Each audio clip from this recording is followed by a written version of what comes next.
तो double fertilisation के बाद हम लोग पहुंच गए थे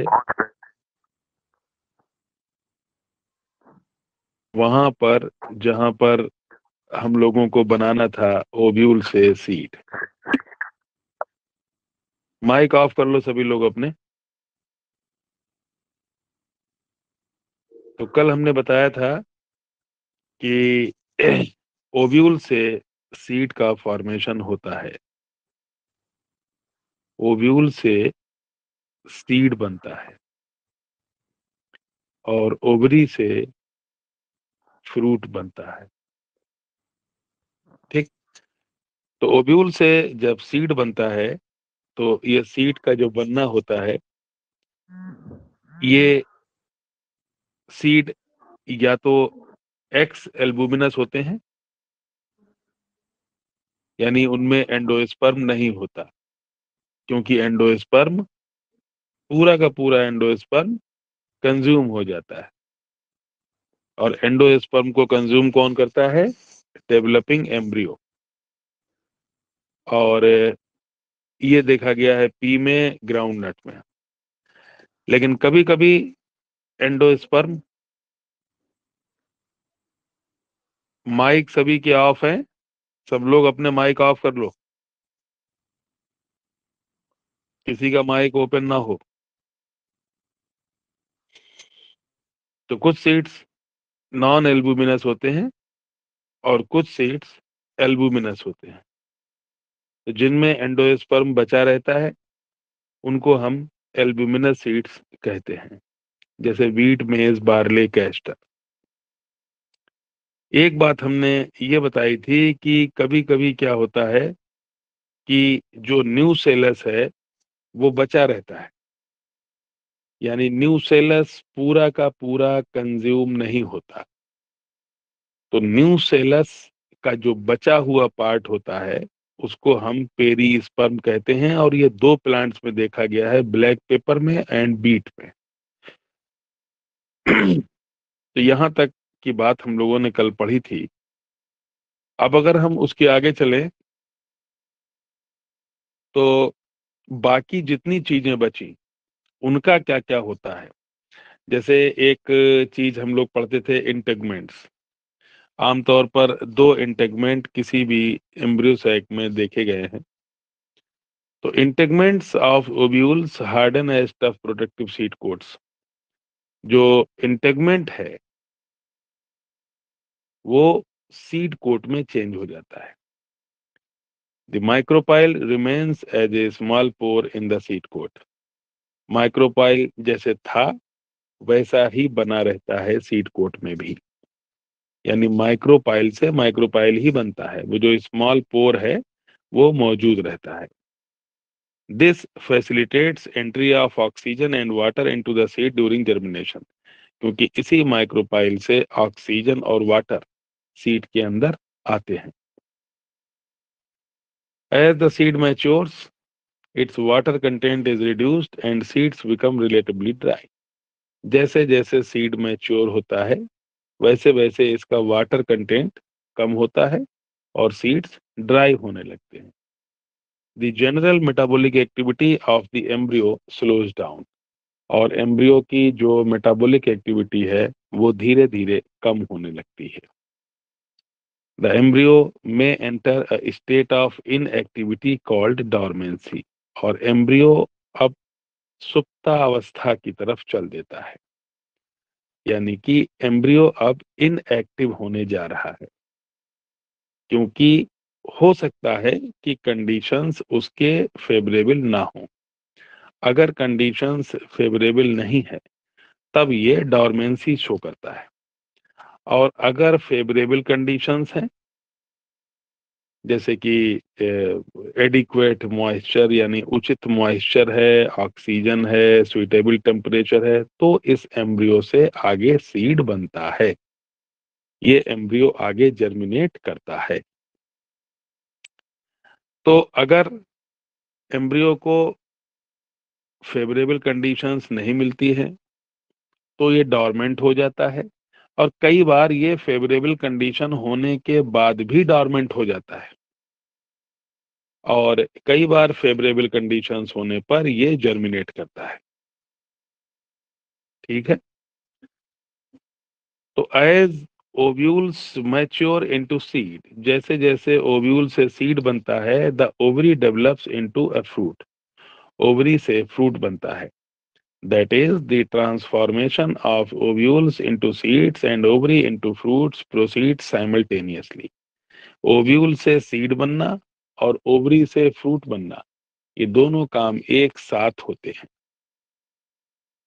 the wall of the ovary develops into the wall of fruit, ovary के वॉल से फ्रूट की वॉल बनती है जिसे हम पेरिकार्प कहते हैं। द फ्रूट में बी फ्लेशी, फ्रूट या तो गूदेदार होंगे जैसे कि गुआवा, ऑरेंज, मैंगो, या ड्राई फ्रूट होंगे जैसे मूंगफली, groundnut, mustard. Many fruits have evolved mechanism for dispersal of seeds, और बहुत सारे फ्रूट्स ऐसे हैं जिनमें सीड के डिस्पर्सल की मैकेनिज्म इवॉल्व हो चुकी होती है। ठीक है, तो कुल मिलाकर के ओव्यूल से सीड बनता है, ओवरी से फ्रूट बनता है, ओवरी वॉल से फ्रूट वॉल या पेरिकार्प बनती है, और सीड डिस्पर्सल की मैकेनिज्म का डेवलपमेंट होता है। In most plants, by the time the fruit develops from the ovary, other floral parts degenerate and fall off. तो जैसे ही ओवरी से फ्रूट बनता है, बाकी जितने फ्लोरल पार्ट्स होते हैं ये डिजेनरेट हो जाते हैं, समाप्त हो जाते हैं और नीचे गिर जाते हैं। However, in a few species such as apple, strawberry, cashew, the thalamus also contributes to fruit formation. कुछ प्लांट ऐसे होते हैं जैसे कि एप्पल, स्ट्रॉबेरी, कैश्यू, इनमें थैलमस से फ्रूट बनता है और ऐसे फ्रूट्स फॉल्स फ्रूट्स कहलाते हैं। ठीक, तो याद रखना, ओवरी से जो बनता है वो होता है ट्रू फ्रूट्स, वास्तविक फ्रूट, और जो ओवरी से नहीं बनता है वो होता है फॉल्स फ्रूट। और फॉल्स फ्रूट में सबसे पहला आता है एप्पल। एप्पल जो है वो ट्रू फ्रूट नहीं होता क्योंकि ये ओवरी से नहीं बनता। तो ये किससे बनता है? ये थैलमस से बनता है। एप्पल में जो आप खाते हो वो थैलमस होता है। सेब आपने खाया होगा, तो एप्पल जो है वो थैलमस है, जो खाते हो वो थैलमस है, और एप्पल फॉल्स फ्रूट है, ये ट्रू फ्रूट नहीं होता। तो जो ओवरी से डेवलप होता है, most fruits however develops only from ovary and are called true fruit. तो जो ओवरी से बने वो ट्रू फ्रूट, जो ओवरी से ना बने वो फॉल्स फ्रूट, और जो ओवरी से ना बने उसमें सबसे पहला है एप्पल, ये ओवरी से नहीं बनता, ये फॉल्स फ्रूट होता है। तो फिर ये किससे बनता है? ये थैलमस से बनता है। तो फिर एप्पल में क्या खाते हैं? एप्पल में थैलमस खाते हैं। ठीक, although in most of these species fruits are the result of fertilization, fruit जो है वो फर्टिलाइजेशन के बाद ही बनता है। लेकिन अब यहां से ध्यान रखिए, there are a few species which fruit develops without fertilization. Such fruits are called parthenocarpic fruit. ये याद रखने वाली बात है। आमतौर पे फ्रूट बनता है फर्टिलाइजेशन के बाद, लेकिन कभी कभी फ्रूट में फर्टिलाइजेशन नहीं होता और फ्रूट बन जाता है। जैसे ये एग है, अब आप जानते हो एग में मिलेगा मेल गैमीट। ठीक है, ये देखिए, अगर हम इसको ऐसे समझें, ये एग है और ये मेल गैमीट है, इसका फ्यूजन होगा तो जायगोट बनेगा, तो एम्ब्रियो बनेगा, तो सीड बनेगा, तो फ्रूट बनेगा। लेकिन लेकिन अगर आप एग से डायरेक्ट फ्रूट बना दें, ये मेल गैमीट ना हो, फर्टिलाइजेशन ना हो, जायगोट ना हो, एम्ब्रियो ना हो, सीड ना हो, ठीक, सीधे एग से बना दीजिए फ्रूट डायरेक्ट, तो इस प्रोसेस को कहते हैं parthenocarpy. Development of egg into fruit without fertilisation is known as parthenocarpy, और हिंदी में इसको हम कहते हैं अनिषेक फलन, अगर आपने कभी पढ़ा हो। अनिषेक फलन, अनिषेक फलन। तो आमतौर पे फर्टिलाइजेशन के बाद फ्रूट बनता है, लेकिन कभी कभी फ्रूट बनते हैं विदाउट फर्टिलाइजेशन, और जब विदाउट फर्टिलाइजेशन होते हैं तब इन्हें पार्थिनोकार्पिक फ्रूट कहते हैं। और इसका सबसे बढ़िया एग्जाम्पल है banana. Banana is one such example. Parthenocarpy के द्वारा जहां पर फ्रूट बनता है उसका सबसे अच्छा एग्जाम्पल है बनाना। ठीक है। पार्थिनोकार्पी कैन बी इंड्यूस्ड, इसको बढ़ा सकते हैं through the application of growth hormones. और पार्थिनोकार्पी से फिर से आप एक बार समझ लीजिए, अगर ये एग है और एग का फर्टिलाइजेशन होगा मेल गैमीट से तो बनेगा जायगोट, तो एम्ब्रियो, तो सीड और फिर फ्रूट। लेकिन हुआ क्या है, आपने क्या किया, आपने एग से डायरेक्ट क्या कर दिया, फ्रूट बना दिया। तो ना तो जायगोट बनेगा, ना एम्ब्रियो बनेगा, ना सीड बनेगा, और इसी को आपने कहा है पार्थिनोकार्पी। तो गौर कीजिए, पार्थिनोकार्पी फ्रूट में सीड नहीं होते हैं, इसीलिए ऐसे फ्रूट को सीडलेस फ्रूट भी कहा जाता है। ये होते हैं seedless fruit, there are no seeds. तो पार्थिनोकार्पी द्वारा जो फ्रूट बनते हैं वो सीडलेस फ्रूट कहलाते हैं, इनको सीडलेस फ्रूट कहा जाता है। वही बात लिखी हुई है, these fruits are seedless.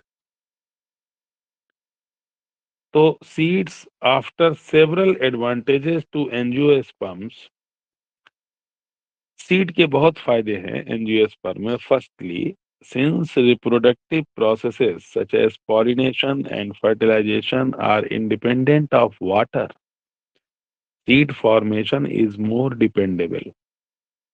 Also, seeds have better adaptive strategies for dispersal to new habitat and help the species. देखिए, ये बहुत सारे फ्रूट बने हैं जिसको आपको बनाने की कोई आवश्यकता नहीं है। ठीक है, ये सीड बने हुए हैं। और कल हमने आपको बताया था कि देखिए ये मोनोकॉट का सीड है, इसमें एक कॉटिलीडन है जिसका नाम है स्कूटेलम, और जहां दो कॉटिलीडन होंगे वो डाई कॉटिलीडन का फ्रूट होगा।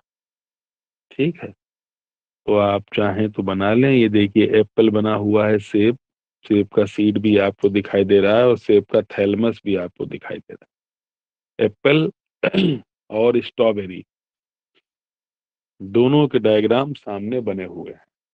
तो ये दोनों डायग्राम आपको बनाने की कोई जरूरत नहीं है, बस आप समझ लीजिए कि पार्थिनोकार्पी किसे कहते हैं। सुरभि मिश्रा बताइए, पार्थिनोकार्पी किसे कहते हैं?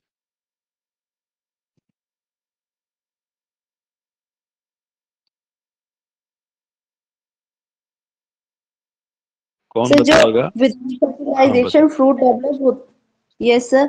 जो sir without fertilisation fruit develop होता है डायरेक्ट एग से, उसे पार्थिनोकार्पिक कहते हैं। इसका एग्जाम्पल है बनाना। और ऐसे फ्रूट्स को हम सीडलेस फ्रूट भी कहते हैं। शाबाश, शाबाश, बहुत बढ़िया। तो पार्थिनोकार्पी आप समझ गए, एग से डायरेक्ट जब हम फ्रूट बनाते हैं। अच्छा, जो फॉल्स फ्रूट और ट्रू फ्रूट में क्या अंतर होता है सुरभि, वो भी बता दो। सर फॉल्स फ्रूट में थैलेमस से फ्रूट बनता है और ट्रू फ्रूट में ओवरी से फ्रूट बनता है। नहीं, ये आधी बात सही है, आधी नहीं सही है।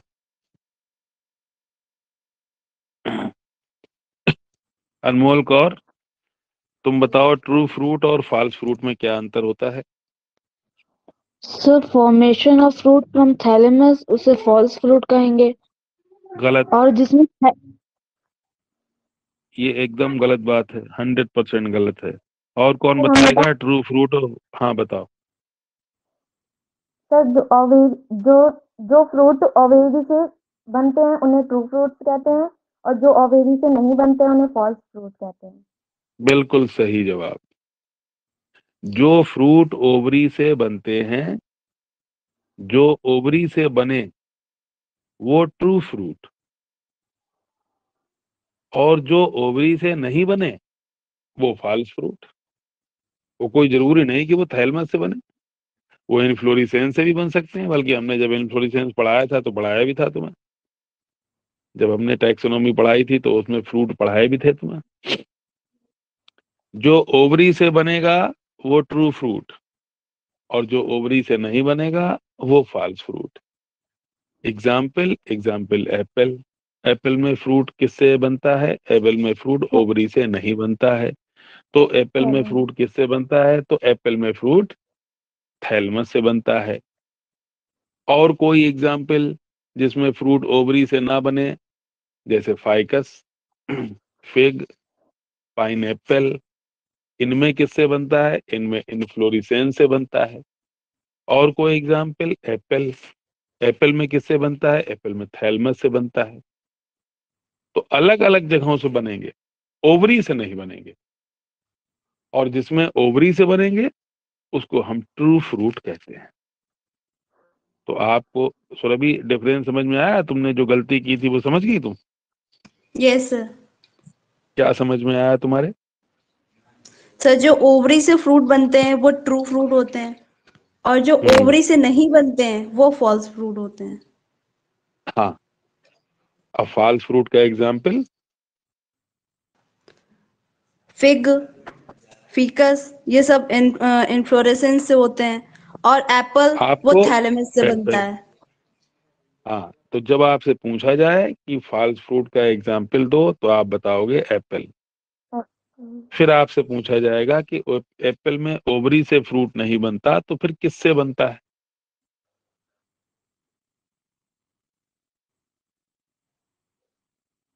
तो क्या बताएंगे आप, एप्पल में किससे बनता है, थैलेमस।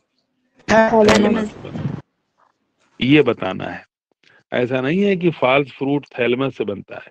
फॉल्स फ्रूट ओवरी से नहीं बनता है, वो किसी और से भी बन सकता है, एप्पल में थैलेमस से बनता है। पाइन चलिए। एप्पल में इन्फ्लोरेसेंस। हाँ, पाइन एप्पल में इन्फ्लोरेसेंस से बनता है, हमने पढ़ाया था टैक्सोनॉमी जब, तो उसमें पढ़ाया था तुम्हें।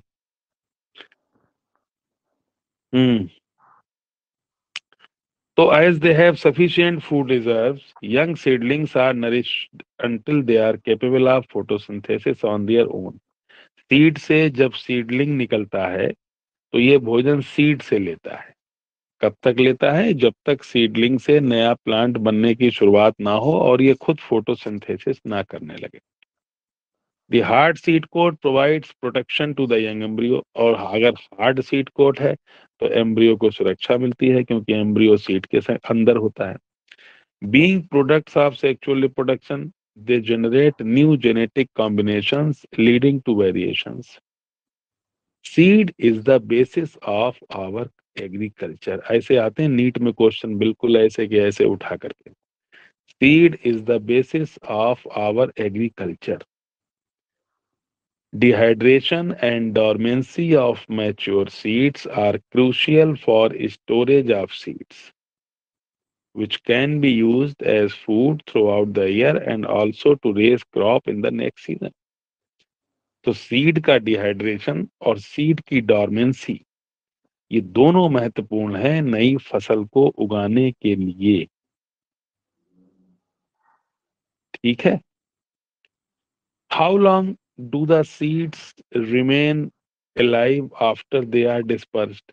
जब सीड का डिस्पर्सल होता है, यानी जब सीड्स को आप फेंकते हैं मैदान में ग्रो करने के लिए, तो या तो आप इनको डिस्पर्स करेंगे या ये अपने आप डिस्पर्स होते हैं।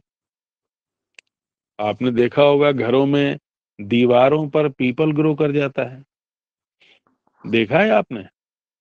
जी yes sir. Sir. Yes sir. तो ये सीड को उस दीवार तक कौन पहुंचाता है? ये बर्ड्स पहुंचाती हैं, चिड़िया पहुंचाती हैं। चिड़िया एक पेड़ पे बैठी, उन्होंने कुछ खाया, खाने के बाद उन्होंने उस दीवार के पास पहुंच करके उस सीड को वहां से अपने अंदर से बाहर निकाल दिया। अब वो सीड वहां पहुंच गया, तो ये सीड डिस्पर्सल हो रहा है, ये सीड डिस्पर्स हो रहे हैं, सीड्स का प्रकीर्णन हो रहा है। This period again varies greatly. In a few species, the seeds lose viability within a few months. Seeds जिंदा रहते हैं कुछ महीनों तक, and seeds of a large number of species live for several years. और कभी-कभी seeds सालों जिंदा रहते हैं। Some seeds can remain live for hundred of years. कुछ seeds जो हैं वो हजारों साल जिंदा रहते हैं।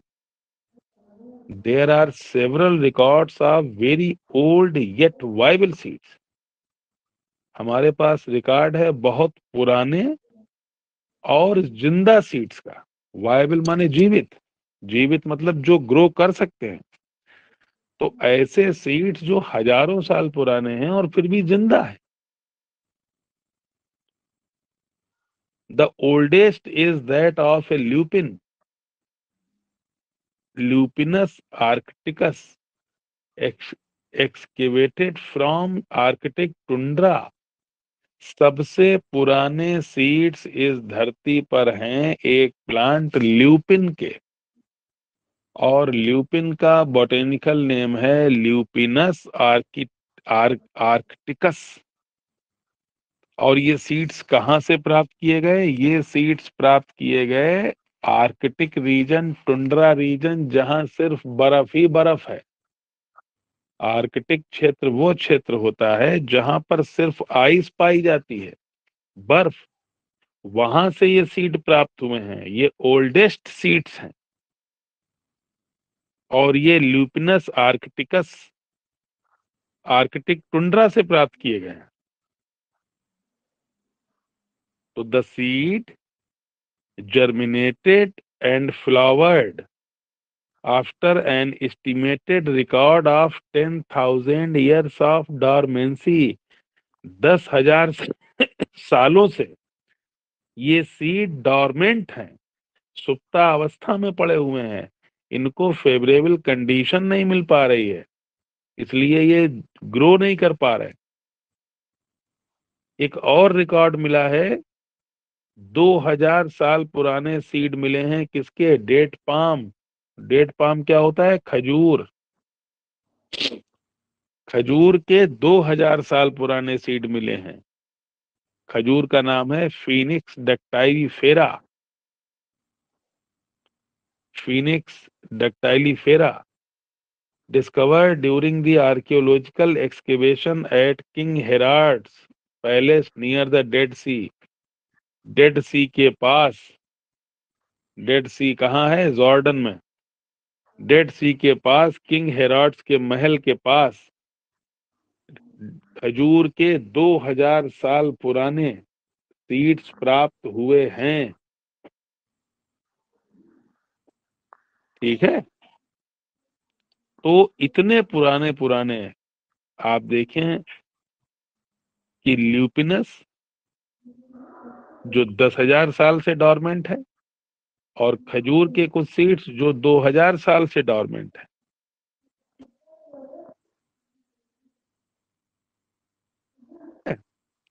अब देखिए इसमें लास्ट टॉपिक एम्ब्रियोलॉजी का है, एपोमिक्सिस एंड पॉली एम्ब्रियोनी।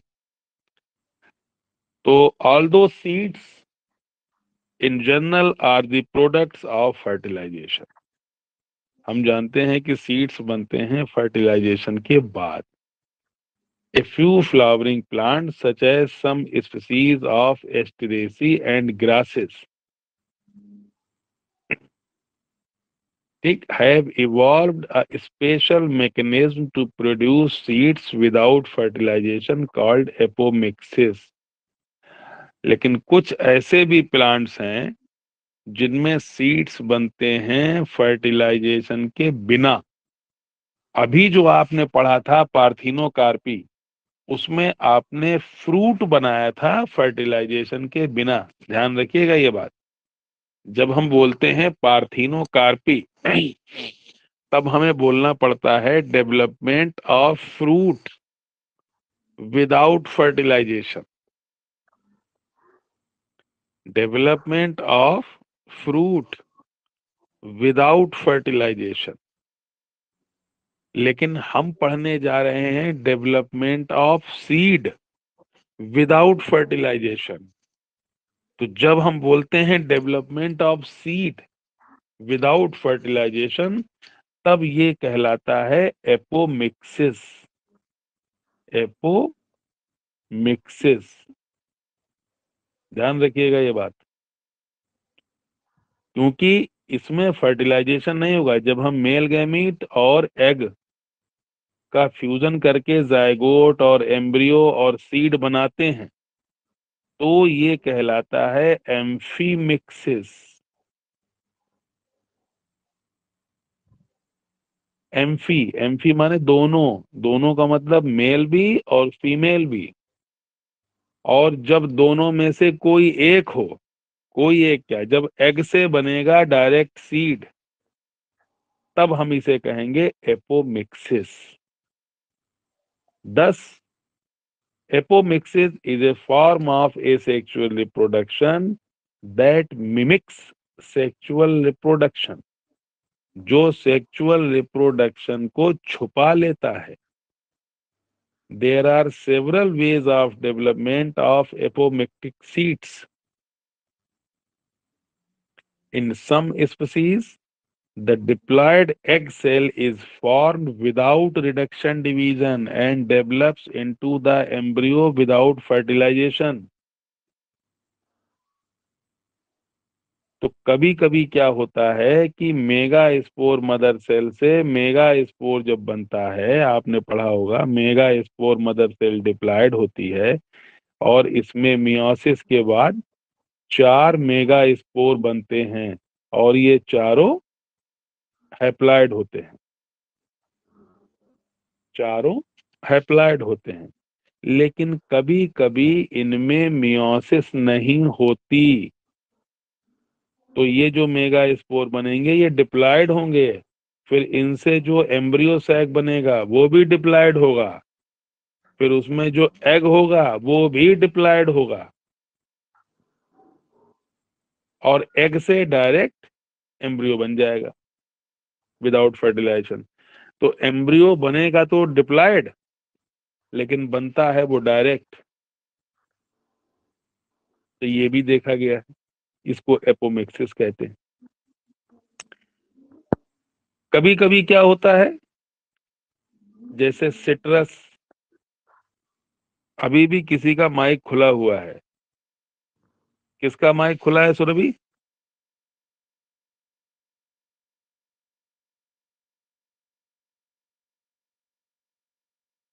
किसका माइक खुला हुआ है? अनमोल कौर, पता लग रहा है तुम्हें? मनमोहन का। मनमोहन पाठक का माइक खुला हुआ है। इन्हें यही होश नहीं है कि माइक खुला है या बंद है, ये हालत है इनकी। सवाल ये है कि आप कितने भी कम बच्चों को पढ़ाएं, एक आध गधा जरूर आ जाता है। हाँ सर, मनमोहन पाठक का माइक ऑफ दिखा रहा है, लेकिन ऊपर जहाँ पे बोलते हैं वहां पे मनमोहन पाठक लिखा हुआ है। Yes sir. चलो चलो ठीक है, बंद करो बंद करो। तो कुछ स्पीसीज ऐसी होती हैं जिनमें एपोमिक्सिस पाया जाता है। तो एपोमिक्सिस जो होता है वो एम्फीमिक्सिस का सब्स्टिट्यूट है, एम्फीमिक्सिस का सब्स्टिट्यूट है। एम्फीमिक्सिस में मेल और फीमेल दोनों जुड़ेंगे और जुड़ने के बाद जायगोट बनेगा, लेकिन एपोमिक्सिस में मेल और फीमेल नहीं जुड़ेंगे, बिना उनके जुड़े हुए जायगोट बनेगा, तो सॉरी एम्ब्रियो बनेगा। इसको एपोमिक्सिस कहा गया। तो एक बात तो ये हो गई। दूसरी बात देखिए कि कुछ ऐसे प्लांट्स हैं जैसे सिट्रस है और मैंगो है। सिट्रस और मैंगो इन प्लांट्स में some of the nucellar cells surrounding the embryo sac start dividing, protrude into the embryo sac and develops into embryo। अब आप जानते हैं कि जायगोट से एम्ब्रियो बनता है, लेकिन ये कह रहे हैं कि जो न्यूसेलस है, न्यूसेलस कई बार इससे भी एम्ब्रियो बन जाता है। इसका मतलब ये हुआ कि जायगोट से तो एम्ब्रियो बन ही रहा है, न्यूसेलस से भी एम्ब्रियो बनने लगता है। और किन प्लांट्स में? सिट्रस में और मैंगो में ऐसा देखा गया है। ठीक, इसका मतलब in such species each ovule contains many embryos. इसका मतलब इनमें एम्ब्रियो की संख्या बढ़ गई। एक एम्ब्रियो तो वो है जो जायगोट से बन रहा है, और एक कुछ एम्ब्रियो ये हैं जो न्यूसेलस से बन रहे हैं, कई बार इंटेगुमेंट से भी बनने लगते हैं। तो जब कई एम्ब्रियो बन जाते हैं तो occurrence of more than one embryo in a seed is referred to as polyembryony. एक से अधिक एम्ब्रियो के फॉर्मेशन को पॉलीएम्ब्रियोनी कहा जाता है।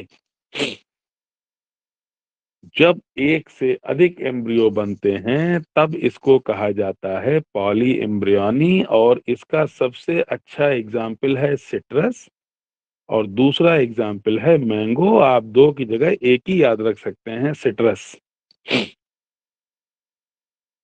ठीक है। अब देखिए लास्ट पैराग्राफ प्लांट एम्ब्रियोलॉजी का। Hybrid varieties of several of our food and vegetable crops are being extensively cultivated। बहुत सी वैरायटीज हैं जिनमें हाइब्रिड वैरायटी इस्तेमाल की जा रही है। Cultivation of hybrids has tremendously increased productivity, क्योंकि इससे उत्पादन बढ़ता है। One of the problems of hybrid is that hybrid seeds have to be produced every year। लेकिन हाइब्रिड सीड हर साल उगाने पड़ते हैं। If the seeds collected from hybrids are sown, अगर हाइब्रिड से सीड बना के हम उसे ग्रो कराएं, the plants in the progeny will segregate and do not maintain hybrid character। तो वो आगे हाइब्रिड कैरेक्टर शो नहीं कर पाती है, तो फिर से हाइब्रिड उगाना पड़ता है।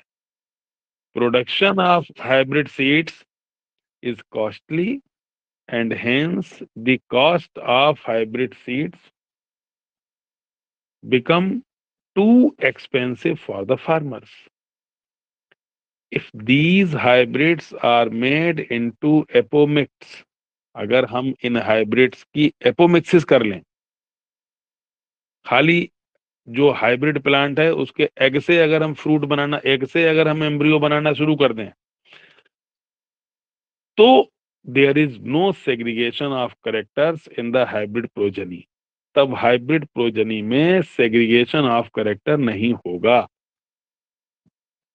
Then the farmers can keep on using the hybrid seeds to raise new crop year after year and he does not have to buy hybrid seeds every year।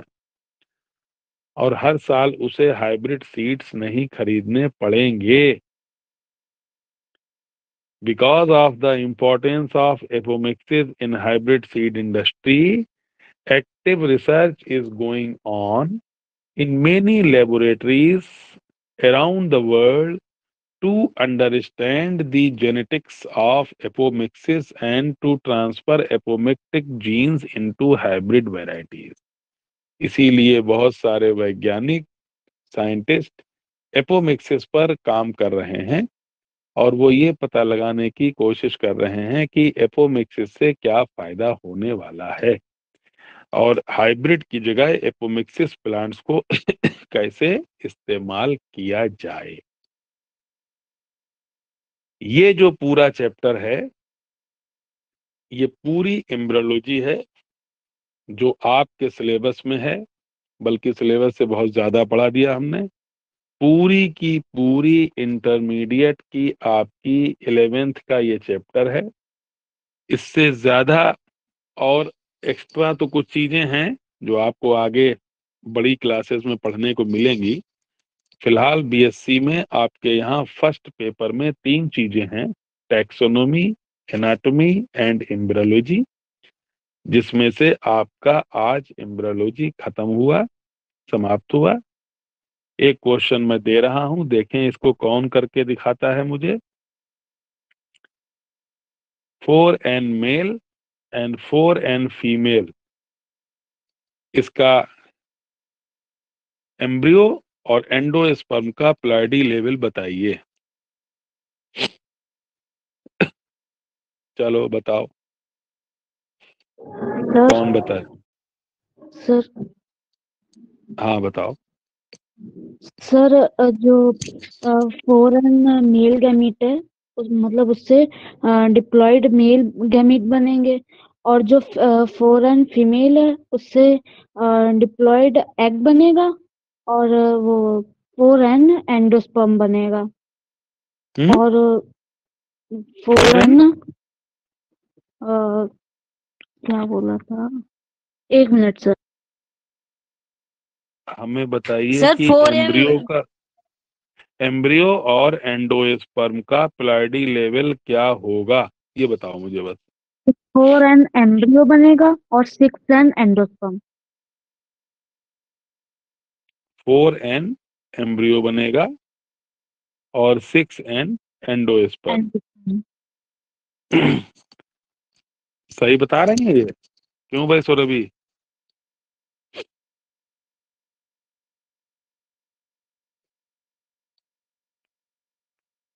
अच्छा, अगर हम इस मेल को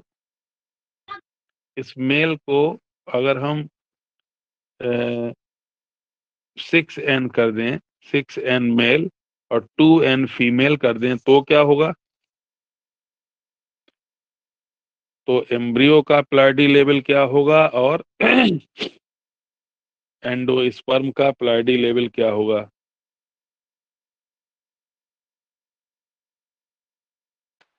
सर एम्ब्रियो का होगा 4n। हाँ बताओ, embryo बताओ पहले, कौन बताएगा? एम्ब्रियो का 4n और सर एंडोस्पर्म का 9।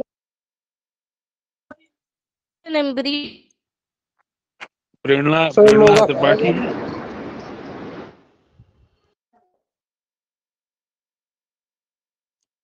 9n किसने बताया था अभी? सर दिया मिश्रा। दिया मिश्रा। 9n endosperm.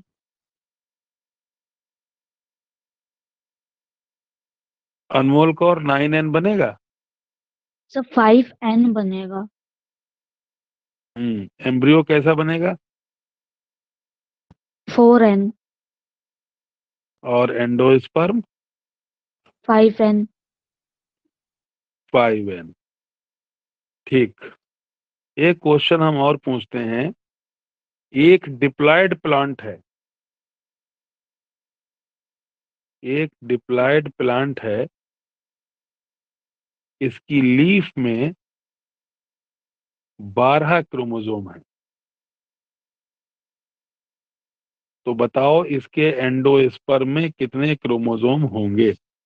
चलो बताओ।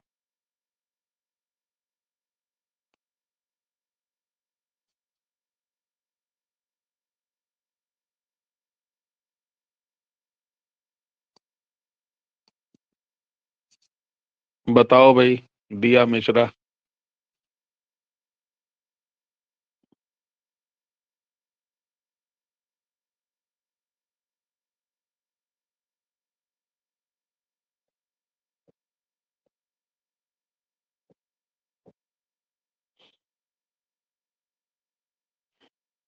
बताओ अनमोल कौर।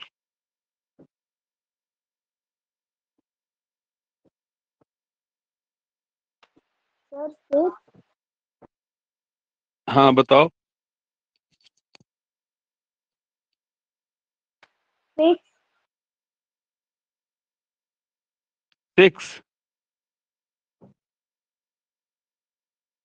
जी सर।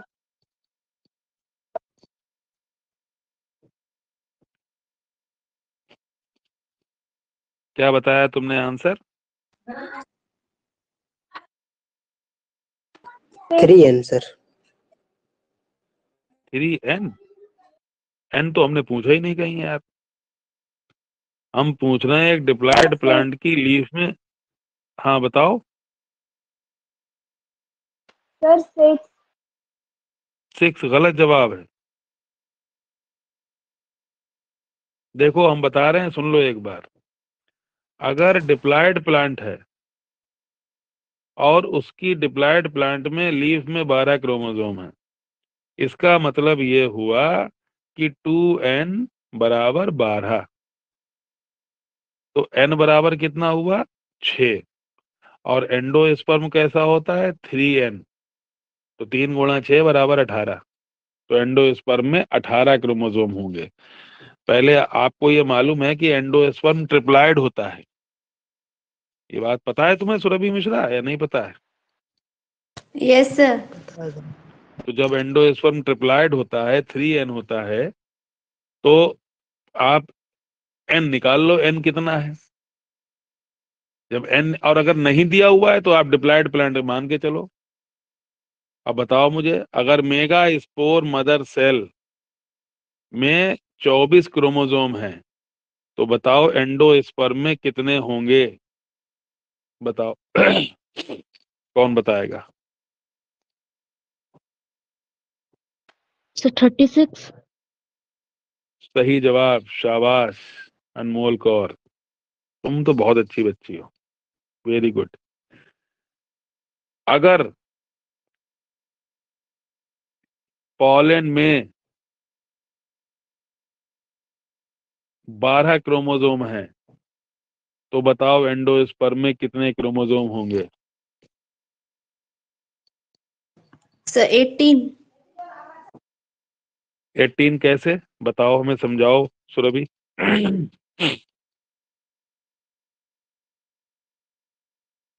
समझाओ भाई सुरभि।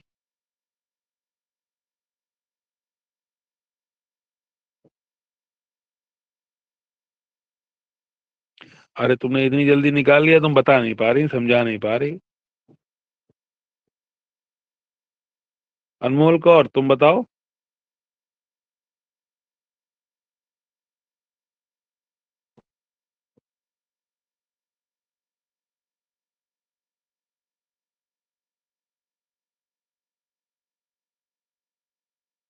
बताओ भाई।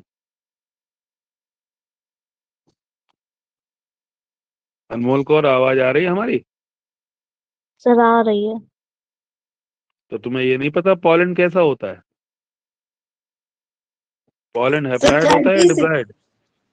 सर हैप्लॉइड होता है।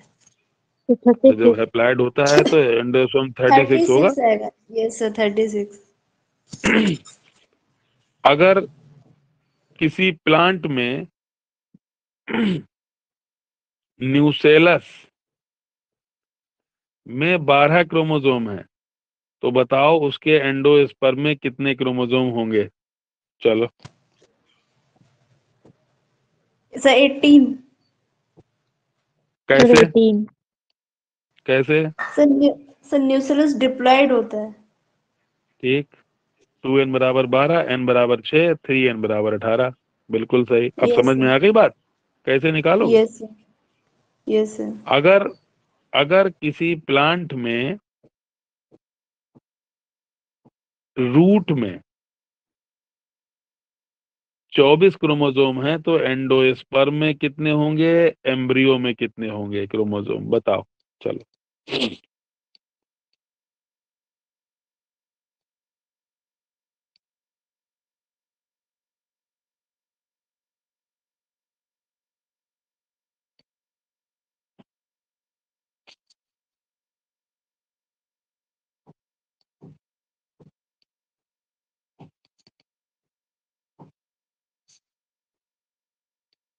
बताओ।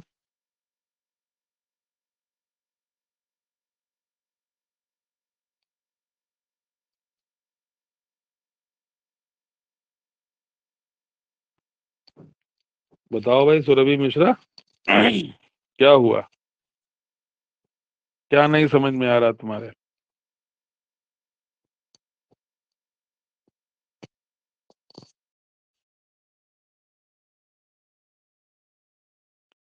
नहीं निकाल पा रहे हो? सर एंडोस्पर्म 72 होगा। 72 रूट क्या है, अप्लाइड होती है? नहीं सर 36 रूट रूट रूट तो 36 रूट स्टेम लीफ एंडोस्पर्म। जब नहीं दिया हुआ है तो डिप्लॉयड प्लांट माना जाएगा, और डिप्लॉयड प्लांट में root stem leaf flower fruit पत्ती लीफ सब डिप्लॉयड ही तो होगा। तो जब 2n बराबर दिया है तो n बराबर निकालो, 3 से मल्टीप्लाई कर दो बस। तो एंडोस्पर्म 36 हो जाएगा, एम्ब्रियो 24 हो जाएगा, एम्ब्रियो डिप्लॉयड होता है ना, तो एम्ब्रियो डिप्लॉयड हो जाएगा। चलिए आज इतना ही, बाकी फिर देखा जाएगा।